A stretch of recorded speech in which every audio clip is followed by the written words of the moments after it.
Dahil ngayon ay pasukan na, ang mga nanay dapat marunong tayo mag-budget.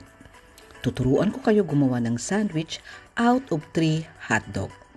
Okay? So we will start the steps. So hihiwain lamang natin yan ng ganyan kalaki at i-fry hanggang maging golden brown. Huwag i-overcook. And then after that, ilagay natin sa plato na merong tissue para masipsip ang oil. Okay.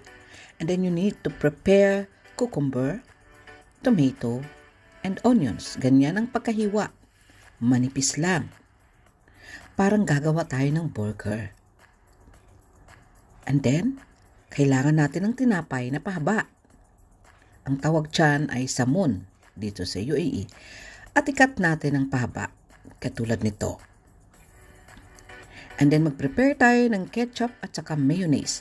Paghaluin natin sila. At ipahid sa tinapay gamit ang spatula or spoon. And then ilagay na dito or ihalera na ang mga hiniwang cucumber, tomato, and onions. O diba? Kasi 3 lang ang ating hotdog. And then next, kapag napuno na natin lahat yan, okay, ilagay na natin ang ating piniritong hotdog. O diba matipid? Ayan. So ito na ang ating mga nilagyan. And then, siya ay isasarado natin. And prepare din po ng aluminum foil. You can use also Ziploc. But I prepared aluminum foil.